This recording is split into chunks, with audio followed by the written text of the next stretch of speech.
ഇസ്രായേലിൽ ഇറാൻ്റെ അറ്റാക്ക് നടന്നിരിക്കുകയാണ്. US നിരവധി വാർണിംഗ് കൊടുത്തതാണ് അറ്റാക്ക് ചെയ്യരുത് എന്ന രീതിയിൽ. 100-ലധികം മിസൈലുകളാണ് ഇസ്രായേലിൽ എത്തിയിരിക്കുന്നത്.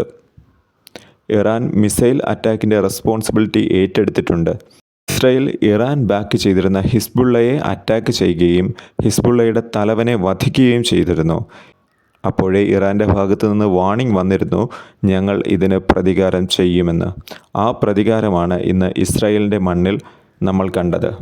നിരവധി മിസൈലുകളാണ് ഇസ്രായേലിൻ്റെ മണ്ണിലേക്ക് ഇറാൻ തൊടുത്തുവിട്ടത്. നമ്മൾ സോഷ്യൽ മീഡിയയിൽ നോക്കിയാൽ അറിയാൻ പറ്റും. നിരവധി മിസൈലുകളാണ് ഇസ്രായേലിൻ്റെ മണ്ണിലേക്ക് എത്തുന്നതായിട്ട് നമുക്ക് കാണാൻ സാധിക്കുന്നത്.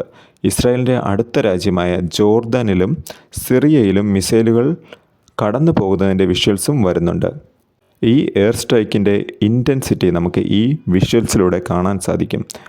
അയൺ ഡോം കുറേയധികം മിസൈലുകളെ ഇൻ്റർസെപ്റ്റ് ചെയ്യുന്നുണ്ട് എങ്കിൽ പോലും അതിൽ മൊത്തം മിസൈലുകളെയും ഇൻ്റർസെപ്റ്റ് ചെയ്യാനായിട്ട് അയൺ ഡോമിന് കഴിഞ്ഞിട്ടില്ല എന്ന് തന്നെ വേണം പറയാൻ. കഴിഞ്ഞ പ്രാവശ്യം ഇറാൻ ഇസ്രായേലിൽ മിസൈൽ അറ്റാക്ക് നടത്തിയപ്പോൾ അത് പ്രെഡിക്റ്റബിളായിരുന്നു. ഇസ്രായേലിന് ഓൾറെഡി പ്രിപ്പയർ ചെയ്യാനും മിസൈൽ ഇൻ്റർസെപ്റ്റ് ചെയ്യാനുമുള്ള ടൈം ഉണ്ടായിരുന്നു. എന്നാൽ ഇപ്രാവശ്യം കാര്യങ്ങളിൽ മാറ്റമുണ്ട്. ഇറാൻ വളരെ ശക്തമായ രീതിയിലാണ് മിസൈലുകൾ ഇസ്രായേലിലേക്ക് അയച്ചിരിക്കുന്നത്. ഈ രീതിയിലുള്ള ഒരു അറ്റാക്ക് ഇറാൻ്റെ ഭാഗത്തു നിന്നും പ്രതീക്ഷിച്ചിരുന്നില്ല. ഇറാൻ അറ്റാക്ക് ചെയ്യും എന്നുള്ളത് ഏകദേശം പ്രെഡിക്റ്റബിൾ ആയിരുന്നു. എന്നാൽ ഈ പ്രാവശ്യത്തെ അറ്റാക്കിൻ്റെ വ്യാപ്തി അത് വളരെ വലുതായിരുന്നു. ഇസ്രായേലിന് ആൾനാശം വലുതായി ഉണ്ടാകാൻ ഈ അറ്റാക്ക് കൊണ്ട് കഴിഞ്ഞിട്ടില്ല. കാരണം മിസൈൽ വന്നിടങ്ങളിൽ കൂടുതൽ പേരും ബങ്കറുകളിലായിരുന്നു. അതിനിടയിൽ ഇസ്രായേലിൽ ഷൂട്ടിംഗ് നടന്നതായി റിപ്പോർട്ടുകൾ വരുന്നുണ്ട്. അതും ഇസ്രായേലിൻ്റെ തന്ത്രപ്രധാനമായ ടെൽ അവീവിലാണ് 4 മരണം റിപ്പോർട്ട് ചെയ്യുന്നുണ്ട്. നിരവധി ഷൂട്ടിംഗ് ഫുട്ടേജുകൾ സോഷ്യൽ മീഡിയയിലൂടെ സർക്കുലേറ്റും ചെയ്യുന്നുണ്ട്. ഈ സംഭവം നടക്കുന്നതിന് മുമ്പ് തന്നെ അമേരിക്ക ഇറാന് മുന്നറിയിപ്പ് നൽകിയിരുന്നു, ഇങ്ങനെ ഒരു അറ്റാക്കിന് മുതിരരുത് എന്ന്.